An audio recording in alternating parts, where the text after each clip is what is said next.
Hello, কেমন আছো? ভালো আছি। না, অন্য কোনো কারণে না, শুধু এটুকু জানতেই ফোনটা করেছিলাম যে তুমি কেমন আছো। আসলে আমি দেখে এসেছিলাম যে তুমি অসুস্থ, সেই জন্যেই। জানি, আর অন্য কারণে তুমি আমাকে কোনোদিনও ফোন করবে না। কথাও তো নয়, তুমি তো সেটাই চাও মোহর। হ্যাঁ, কথাও তো নয়, আমিও সেটাই চাই। এরপরে কি আর কোনো কথা থাকতে পারে? তাহলে তুমি নিজেই অ্যাডমিট করলে ব্যাপারটা। না, থাকে না তো। এখন বলো, কেমন আছো? ভালো আছি।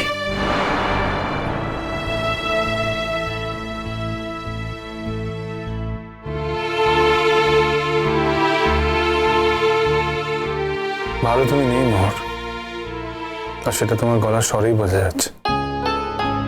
বললাম তো, আমি এখন খুব ভালো আছি। আমি তো এখন মুক্ত। আমি এখন ইচ্ছে মতো বাঁচতে পারবো। আমার কোনো পিছুটান নেই, কোনো বন্ধন নেই, কিচ্ছু নেই। এই জীবনটা যে তুমি চেয়েছিলে। হ্যাঁ, এটাই তো আমি চেয়েছিলাম। ওকে, দ্যাটস গুড।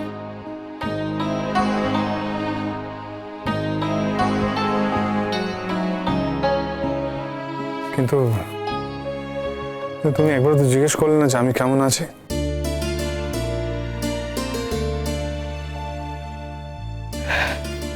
আমি জানি তুমি খুব ভালো আছো। আবার তুমি করে বলছো কেন মোহর? সেই সম্পর্কটুকু তো বুঝে গেছে। আমি তোমার টিচার, তুমি আমার স্টুডেন্ট। তোমার তো আমাকে আপনি বলে সম্বোধন করা উচিত।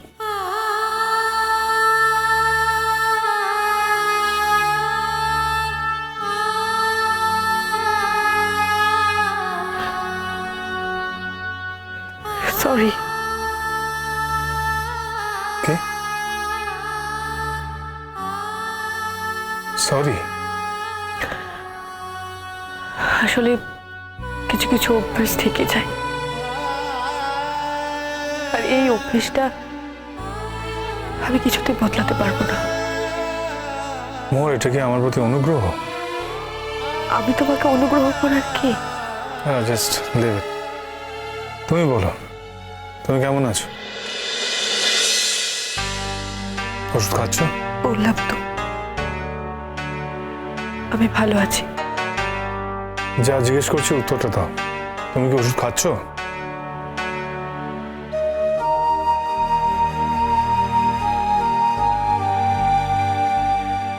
কি হলো?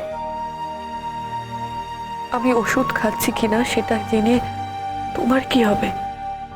আমার মনে সন্দেহ হয়েছে, তাই আমি জিজ্ঞেস করছি। ওষুধের ব্যাপারে বরাবরই তোমার আগ্রহ কম, আর এখন এই পরিস্থিতিতে তোমাকে কে ওষুধ খাওয়াচ্ছে একটু বলো তো। ইনফ্যাক্ট আমার তো এটাই মনে হলো যে তোমার দিদি, তোমার জামাইবাবু তোমার উপর যথেষ্ট রেগে আছেন। রাগ তো করারই কথা। আমি যা করেছি তাতে রাগ করবে না তো কি করবে? ও, তুমি সেটা বুঝতে পারছো?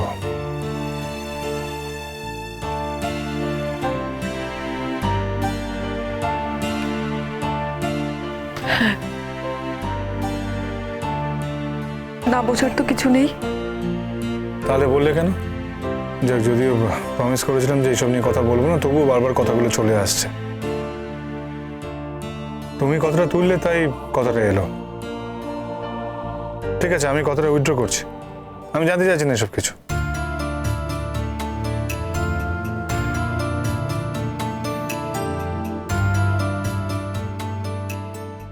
তুমি কেমন আছো? হ্যাঁ হ্যাঁ, খুব খুব ভালো আছে। শুধু ভালো আছি বললেই হতো। খুব ভালো আছি বলার তো কোনো দরকার নেই। বারে, তো খুব ভালো আছি বলবো না?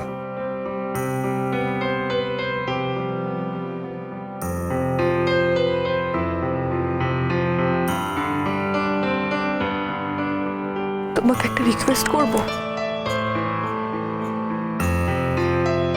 হ্যাঁ, কি রিকোয়েস্ট? না, আমার কাছে তো তোমার কোনো রিকোয়েস্ট করার জায়গা নেই। You have lost that right. জানি, তবু আমার রিকোয়েস্ট একবার শুনে দেখো না। তোমার মানতে খুব অসুবিধে হবে না। কি রিকোয়েস্ট? বলছি, আমার উপর যত রাগই হোক, যত অভিমানী হোক তোমার, হ্যাঁ, কোনো অভিমান নেই, কোনো রাগ নেই। কেন রাগ থাকবে? কেন রাগ করার মতো কি আছে বলো? রাগ, আমার বিশ্বাস আছে আমার উপর কারোর অভিমান আছে, কেউ আমার উপর রাগ করে আছে, আর সেখান থেকে আমি সে কথাগুলো বলছি। যাকে বলছি, তুমি এই দেশ ছেড়ে যেও না প্লিজ। আমি এদেশে থাকলেই বা তোমার কি লাভ?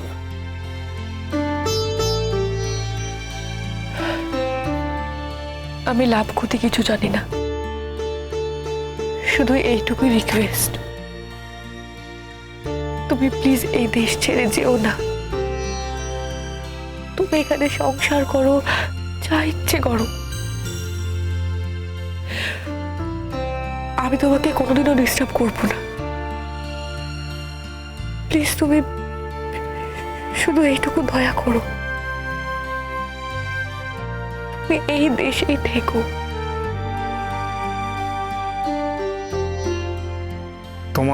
তোমার এই কথাগুলো শুনলে না, আমার কিন্তু মাথায় আবার আগুন জ্বলে যাচ্ছে। আমি কিন্তু বলে দিলাম, আমি এই কথাগুলো শুনতেই চাইছি না। ঠিক আছে, আমি আর কোনোদিনও এই কথা তোমাকে বলবো না। শুধু আমার এই একটাই রিকোয়েস্ট ছিল। খেয়েছো?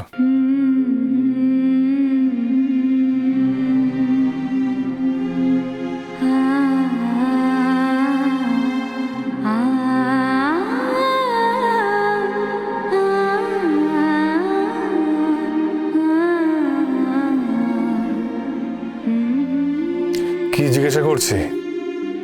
কি কি বলবো? যা জিজ্ঞেস করছি তাই বলবে। আমি তোমাকে কোনোদিনও মিথ্যে কথা বলিনি, কোনো কথা বলিনি, কিন্তু কোনো মিথ্যে বলিনি। এখন কি বলবো সেটাই ভাবছি। ও, তার মানে খাওনি, তাই তো? ওষুধও খাওনি? আমার কিচ্ছু ভালো লাগছে না। না না, তোমার কেন ভালো লাগছে না? হ্যাঁ, তোমার তো ভালো লাগারই কথা। শোনো মোহর, তুমি যে সিদ্ধান্ত নিয়েছো সেটা কিন্তু তুমি নিজের ইচ্ছাতে নিয়েছো। শুধু আমার একটাই রহস্য লাগছে।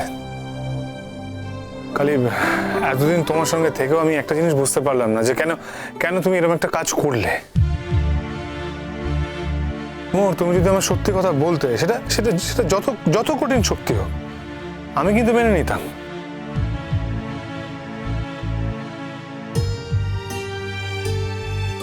মেনে নিতে? সত্যি বলছো? হ্যাঁ, সত্যি বলছি। যত কঠিন সত্য হোক, তুমি মেনে নেবে তো? কথা দিলে? হ্যাঁ মা, আমি কথা দিলাম। সত্যি যতটাই কঠিন হোক না কেন, আমি মেনে নেব। মোহর, আমি এই কৌতূহল নিয়ে সারা জীবন বাঁচতে পারবো না। তাহলে তুমি আমাকে কথা দাও, তুমি এই দেশ ছেড়ে কোথাও যাবে না। বেশ, তুমি যদি আমার সত্যি কথাটা বলো, সেটা যত কঠিনই হোক আমি মেনে নেব।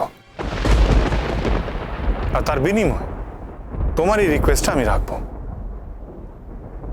আমি কোনোদিন এই দেশ তো দূরের কথা, এই শহর ছেড়ে কোথাও যাবো না। নতুন আলো একে ডাকে মোহ